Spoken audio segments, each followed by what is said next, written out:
3, 2, 1. Bueno, antes de empezar con las enzimas, vamos a ver las reacciones catabólicas y las anabólicas. Las reacciones catabólicas son reacciones degradativas, es decir, en ellas se descomponen moléculas complejas de gran tamaño, tenemos moléculas de gran tamaño y se descomponen en moléculas más pequeñas y sencillas. Y el anabolismo es todo lo contrario, son reacciones que de moléculas pequeñas se hacen moléculas más grandes. 3, 2, 1. Bueno, hoy vamos a explicar las enzimas, pero antes de empezar voy a hacer un repaso de las reacciones metabólicas, que pueden clasificarse en dos grandes grupos. Hay dos tipos de reacciones metabólicas, que son las reacciones catabólicas y reacciones anabólicas. Las reacciones catabólicas son las que a partir de moléculas grandes, complejas, de gran tamaño, se forman moléculas más pequeñas y sencillas. O sea, sería un proceso degradativo. Y las reacciones anabólicas es todo lo contrario, son reacciones constructivas. A partir de moléculas pequeñas se forman moléculas complejas. Si, por ejemplo, si os liáis con esto, acordaros de los culturistas que toman anabolizantes, lo que hacen es que toman sustancias para que se produzca músculo, para que de aminoácidos, proteínas, etcétera, se crean músculos. O sea, de sustancias más pequeñas, moléculas más pequeñas, se hacen moléculas más complejas. Dice, todas las reacciones metabólicas, todas están catalizadas, es decir, para que ocurran es necesaria la presencia de una sustancia llamada catalizador,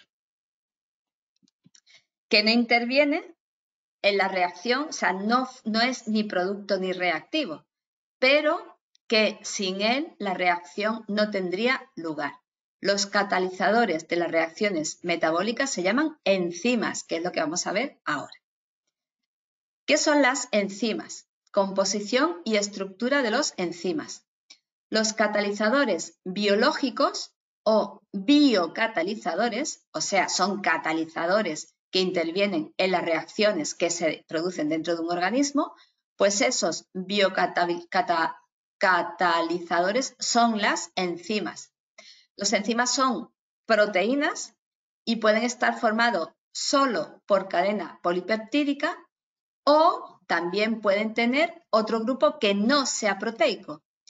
Estas enzimas, que están formadas por una parte proteica y otra que no es proteica, se llaman holoenzimas. Entonces, acordaros, las holoenzimas son esas enzimas que están formadas por una parte proteica y por otra parte que no es proteica.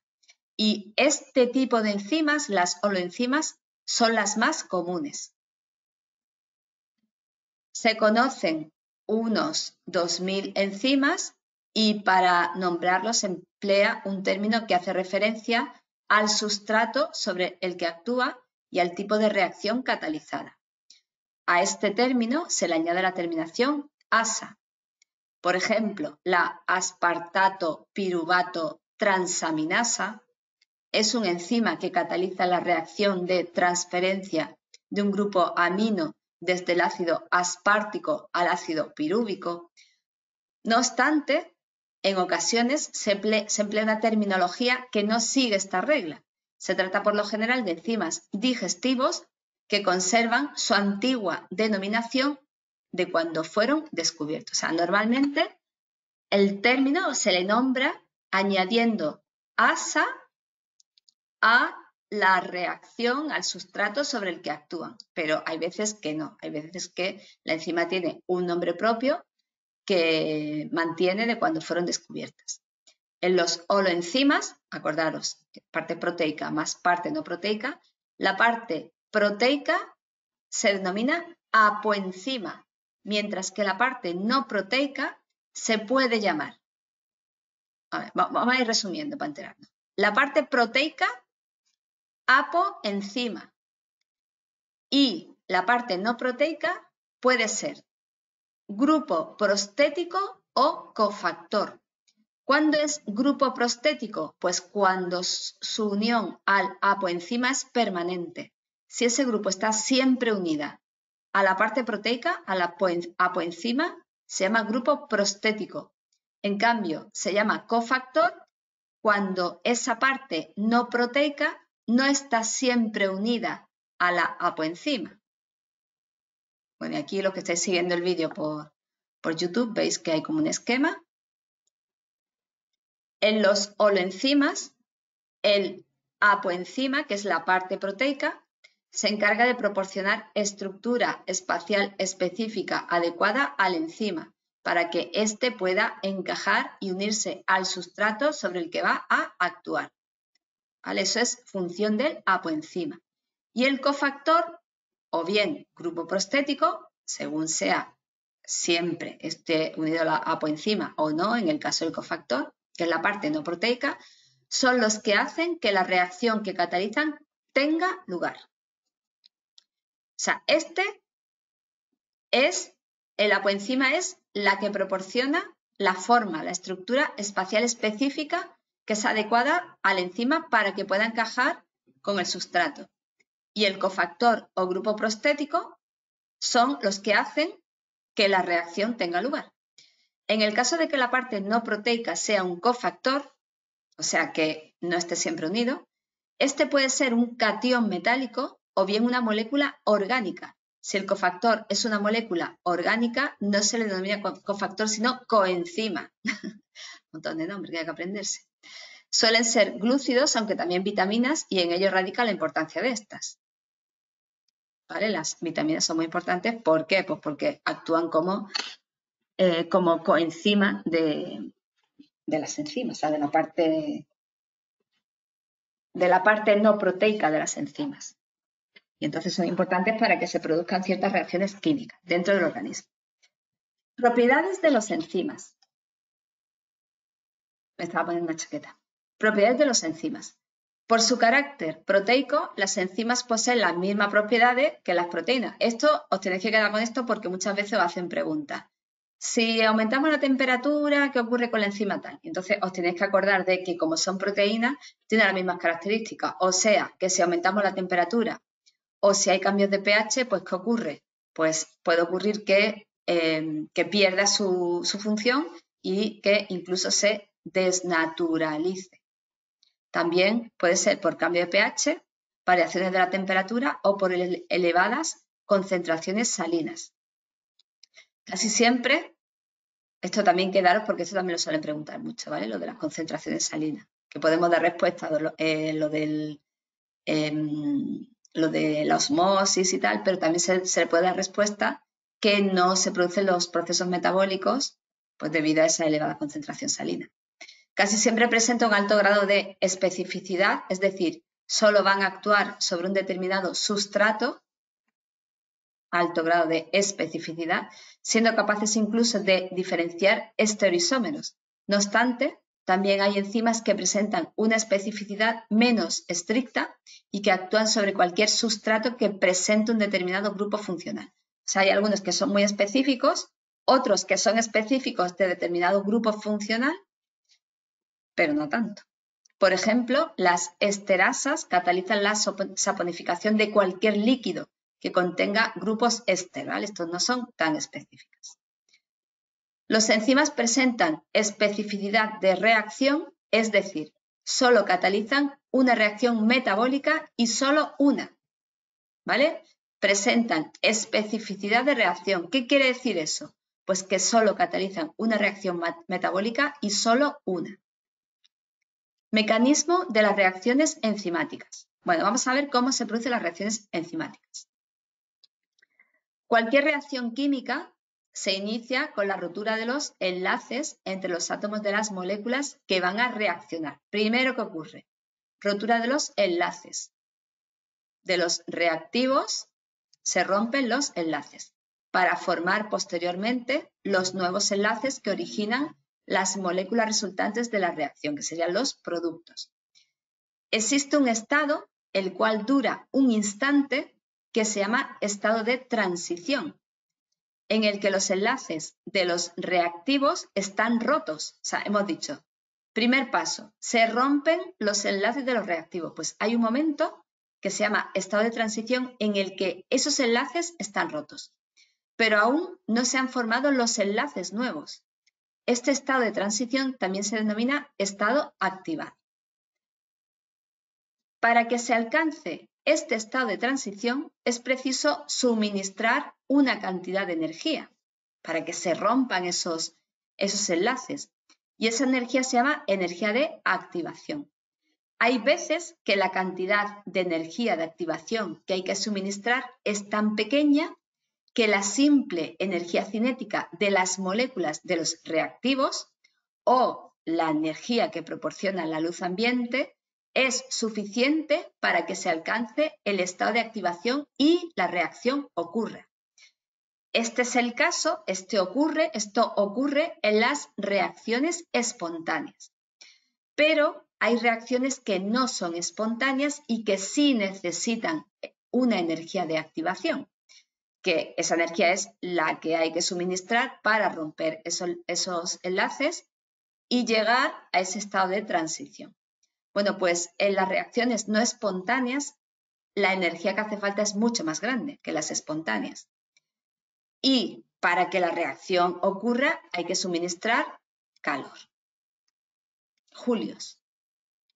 En cualquiera de los dos casos, una vez alcanzado el estado de transición, la reacción continúa de forma automática. O sea, que lo complicado es llegar al estado de transición. Los que estáis viendo el vídeo por YouTube, veis que aquí hay un dibujo de reacciones endotérmicas y reacciones exotérmicas. Quedaros con este dibujo porque lo pueden preguntar. Veis que aquí la energía está por debajo .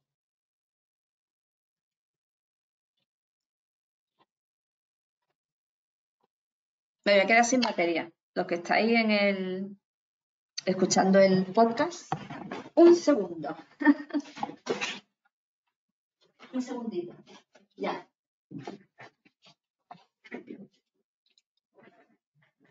Que se quede sin energía.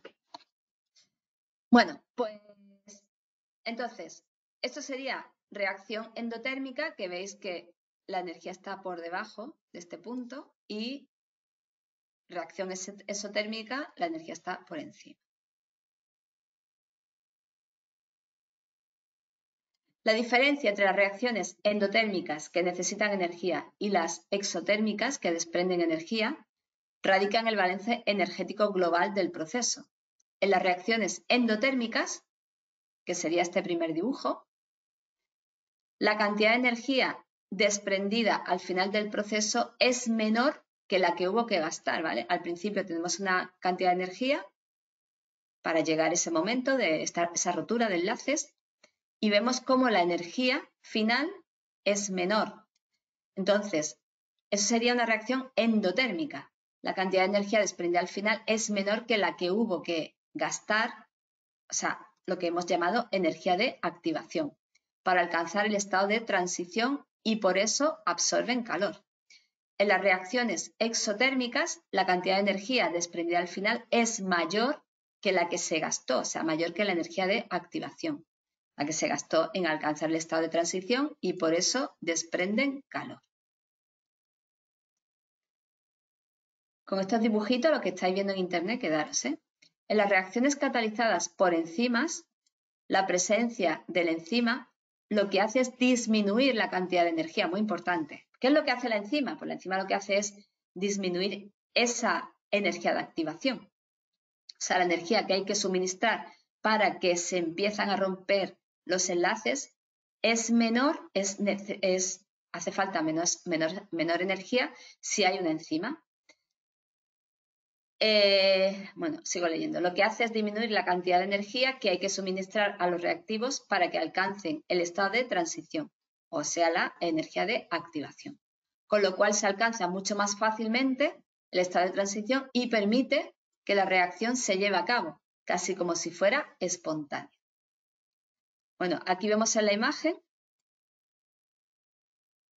esto sería sin catalizador, la primera, vemos la energía que tiene, hace falta un montón, la energía de activación tiene que subir, sin embargo, con la enzima, pues no hace falta tanta energía de activación.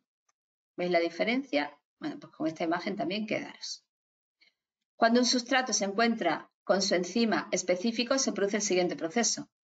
En primer lugar, el sustrato se une al apoenzima, que es la parte proteica de la enzima, y se forma el complejo enzima-sustrato.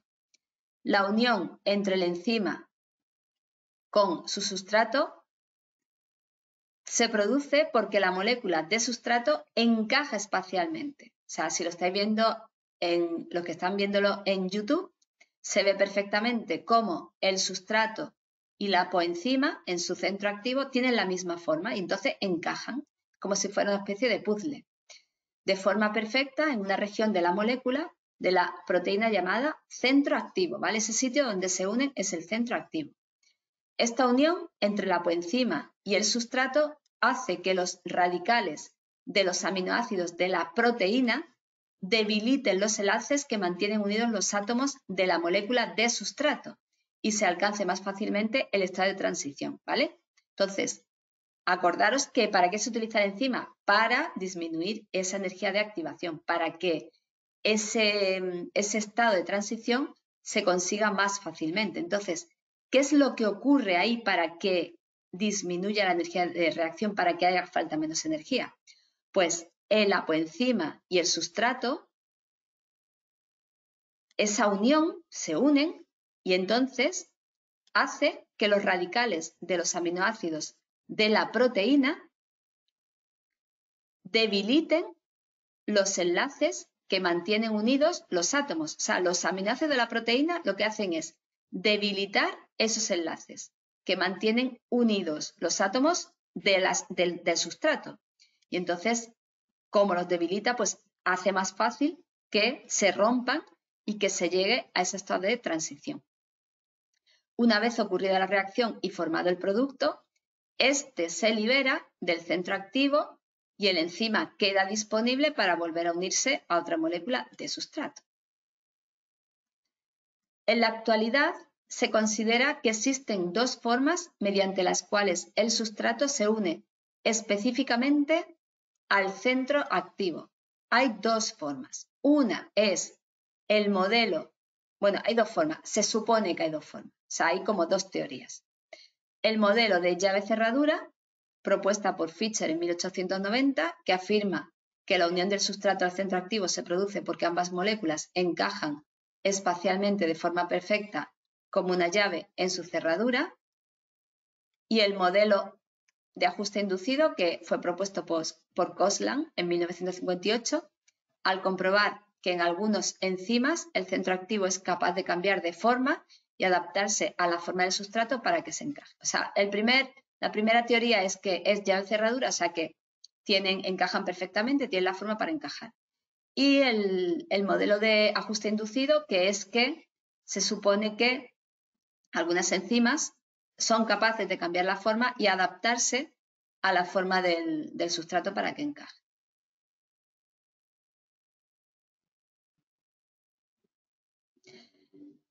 Cinética enzimática. Si se representa gráficamente la velocidad con el que aparece el producto en una reacción enzimática y en una no enzimática, me paro porque estoy subrayando, importante. Entonces, si representamos gráficamente la velocidad con el que aparece el producto en una reacción enzimática y en una no enzimática, en función de la cantidad de sustrato presente, se obtiene la siguiente gráfica. Tenemos una gráfica en la que se ve la velocidad máxima está constante, la reacción no enzimática vemos una línea recta hacia arriba y en la reacción enzimática vemos una gráfica que empieza a subir al principio, pero llega un momento en que llega a la línea de la velocidad máxima y permanece constante. ¿Vale? Reacción no enzimática. Pues la velocidad de reacción sube, sube, sube, sube, sube. En cambio, la reacción enzimática al principio sube, pero llega un momento que ya no sube más. Como se puede observar, al aumentar la concentración de sustrato, la velocidad en ambos tipos de reacciones aumenta. Cuando aumenta el sustrato, al principio la velocidad aumenta en las dos. Pero cuando hay enzima, llega un momento que la velocidad no aumenta más. Y cuando no hay enzima, sí que sigue la velocidad aumentando a medida que añadimos más sustrato.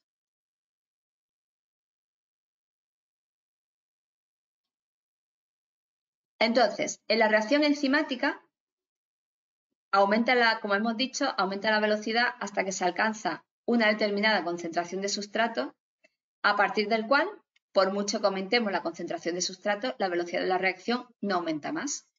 Esta máxima velocidad que puede alcanzar una reacción enzimática se llama velocidad máxima. Es decir, se genera una curva logarítmica. ¿Por qué? Pues porque es la misma representación gráfica que tiene un logaritmo. Este hecho se debe a que, aunque se disponga de mucho sustrato, el enzima imprescindible para que ocurra la reacción se ha agotado. O sea, tú puedes echar mucho sustrato, pero como hace falta enzima, pues no hay más enzima. Entonces se agota, ya que se encuentra en su totalidad ocupado formando complejos enzima-sustrato. Yo creo que es lógico, ¿no? Que es entendible. No hay infinitas enzimas, hay una cantidad de enzimas. Entonces, si yo echo mucho sustrato y no hay enzima suficiente, pues por mucho sustrato que eche, pues no sirve para nada. Y solo cuando las moléculas de enzima van quedando libres, porque se van formando los productos, se podrán unir a otras moléculas de sustrato de entre las que se encuentran a la espera. O sea, la reacción se sigue produciendo, hay velocidad, o sea, se sigue produciendo esa velocidad, pero no, o sea, se sigue produciendo esa reacción, pero la velocidad de reacción no aumenta. Lo que ocurre es que se estabiliza. La cinética de las reacciones enzimáticas fueron estudiadas por Leonor Michaelis y Maud Menten, que consiguieron enunciar una ecuación matemática que permitía calcular la velocidad de una reacción enzimática en función de la concentración de sustrato. Esto lo voy a pasar porque no nos interesa. Factores que influyen en la velocidad de las reacciones enzimáticas. Bueno, pues la concentración del sustrato. Como ya se ha visto, al aumentar la concentración de sustrato existen más centros activos ocupados y la velocidad de reacción aumenta hasta que no quedan centros activos. O sea, aumenta hasta un cierto momento, hasta un cierto punto en el que ya la velocidad de reacción se mantiene constante. El pH, muy importante. Cada enzima tiene un pH óptimo de actuación, de tal forma que los valores ligeramente por encima o por debajo provocará una disminución, Fijaros porque esto lo preguntan mucho. Si tiene una variación ligera por encima o por debajo, produce una disminución de la velocidad enzimática, debido a cambios en la carga eléctrica de los radicales de los aminoácidos que constituyen el centro activo. Ahora bien, si el cambio de pH es muy grande, la enzima se desnaturaliza, su actividad se anula por completo y la reacción se detiene. ¿Qué otro factor influye en la velocidad de reacción de una enzima? Pues también la temperatura. Como en el caso anterior, cada enzima tiene una temperatura óptima en la que su actividad enzimática es máxima. La temperatura inferiores a ese valor óptimo da lugar a una disminución de la vibración molecular y por ello una disminución de la probabilidad de que las moléculas de enzima se encuentren con las de sustrato. Esto determina, todas las moléculas de todas las sustancias, sólido, líquido, todo, tienen una vibración. Acordaros de la cinética molecular que la estudiasteis en la ESO.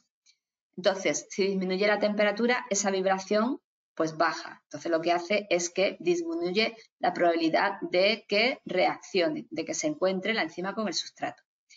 Esto determina que la velocidad de la reacción sea más lenta. Si la temperatura fuera demasiado baja, simplemente las moléculas no vibrarían y no se encontrarían el enzima con el sustrato y la reacción enzimática se detiene.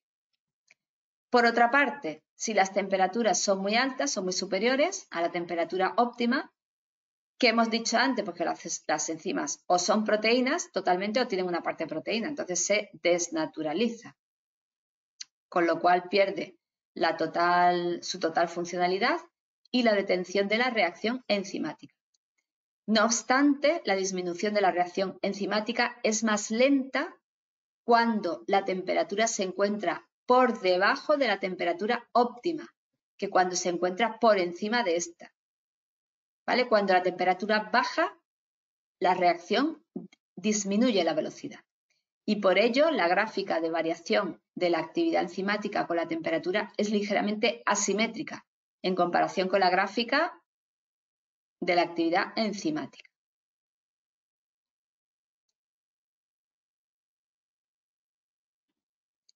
Bueno, aquí estamos viendo, para los que lo estáis escuchando, una gráfica en la que se ve a medida que va aumentando el pH.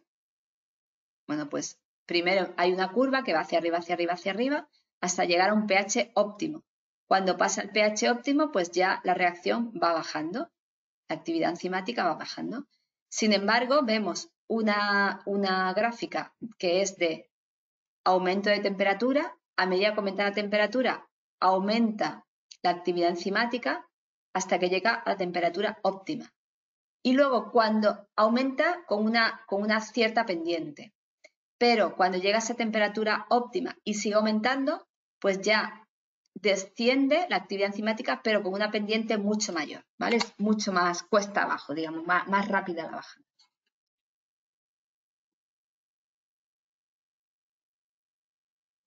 Regulación de la actividad enzimática. La actividad en el funcionamiento de una enzima se puede regular y con ello a la vez regular las reacciones metabólicas en las que estos actúan. En los seres vivos, los mecanismos básicos de regulación de la enzima enzimática son tres: la activación enzimática, la inhibición enzimática y el alosterismo. Vamos a ver primero activación enzimática. Existen determinadas sustancias denominadas activadores que hacen que ciertas enzimas que se mantenían inactivas se activen cuando este activador se une a ellas. O sea, hay enzimas que están inactivas y ahora de repente llega un activador que se une a ellos y ya se activa. La unión del activador a la enzima se hace por un lugar diferente al lugar por el que se unirá al sustrato, es decir, por un lugar diferente al centro activo. La forma de actuar del activador es unirse a la enzima y hacer que su centro activo cambie de conformación espacial, haciendo que se adapte a la forma del sustrato, permitiendo así que el sustrato se una al centro activo del enzima.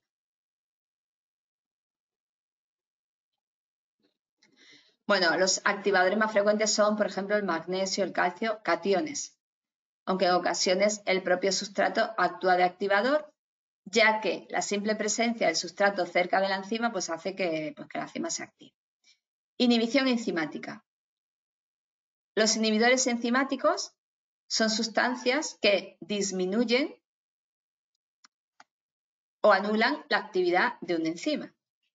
El enzima disminuye su velocidad o simplemente deja de actuar cuando aparece el inhibidor, el cual puede ser algún ion, ¿vale? El inhibidor es que hace que la actividad de la enzima o disminuya o que no haya actividad. Entonces, ¿qué puede ser? Puede ser un ion o, por ejemplo, una molécula orgánica o, por ejemplo, el propio producto que hace que se inhiba, cuando ya aparece el producto, pues hace que se inhiba esa reacción. En este último caso, en el caso de que el propio producto sea el inhibidor, se habla de inhibición feedback o retroinhibición. La inhibición puede ser irreversible, se le llama al inhibidor, se le llama veneno metabólico. Irreversible está claro que es que ya no se puede llevar a cabo la reacción. Reversible, que sí, o sea que es mucho más común, tiene lugar cuando la enzima vuelve a tener actividad una vez eliminada la sustancia inhibidora. Según el lugar en el que el inhibidor se une a la enzima se distinguen dos tipos de inhibidor. Inhibición competitiva, se une, en este caso el inhibidor se une al centro activo de la enzima, impidiendo que lo haga el sustrato. Se produce, por tanto, una competencia entre el sustrato y el inhibidor por unirse al centro activo. Para que esto ocurra, el inhibidor debe tener una conformación especial muy parecida a la del sustrato. ¿Vale? Tiene que ser la misma forma, más o menos, porque ya hemos visto que era como llave cerradura. Si se une al sustrato, la reacción ocurrirá. Pero si quien se une es el inhibidor, la reacción no ocurrirá. Bueno, esto no sé si lo he dicho bien. Que si en ese centro activo se une el sustrato, ocurre la reacción, pero si se une el inhibidor, evidentemente no ocurre la reacción. Y la inhibición no competitiva, pues el inhibidor no compite con el sustrato ya que se une a la enzima por otro lugar diferente al centro activo. Y esta unión puede producir dos efectos. Puede ocurrir que al unirse el inhibidor en otro sitio, puede ser que modifique la estructura espacial de la enzima, impidiendo que el sustrato se acople al centro activo, le cambia de forma, ya el centro activo cambia de forma y no se puede unir el sustrato. O también puede ocurrir que en otras ocasiones el inhibidor se une al complejo enzima-sustrato una vez creado este e impide la formación del producto. O sea, imaginaros, bueno, los que estáis escuchando, el sustrato se une al centro activo y en ese momento llega el inhibidor y pone como una tapadera ahí, o sea, lo tapa y entonces ya no se puede producir, no se forma el producto. Bueno, y lo último que vamos a ver es el alosterismo. El alosterismo constituye un mecanismo de regulación enzimática sumamente preciso. Los enzimas alostéricos, que son los que presentan este tipo de regulación, presentan las siguientes características. Están formados por varias subunidades, es decir, son proteínas con estructura cuaternaria, poseen varios centros de regulación, es decir, existen varios lugares en la molécula específica para la unión de activadores e inhibidores y que son independientes del centro activo, que es donde se une el sustrato. Pueden adoptar en el espacio dos conformaciones distintas llamadas forma R, en la que la afinidad por el sustrato es alta, y forma T, en la que dicha afinidad es baja. La forma R se adquiere cuando a los centros reguladores hay unidos activadores, mientras que la forma T se adquiere cuando son inhibidores los que están unidos a los centros reguladores.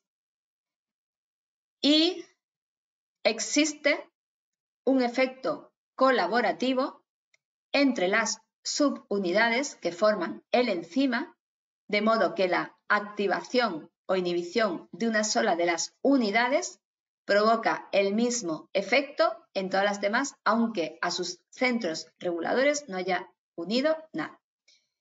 Y la cinética enzimática es diferente a la cinética enzimática del resto de los enzimas. ¿Vale? La cinética enzimática de estas enzimas es diferente de las enzimas alostéricos o alostéricas. Y la curva de variación de la velocidad de la reacción en función de la concentración del sustrato no es logarítmica, sino sigmoidea. Y nada más, lo dejamos por hoy. Hasta luego.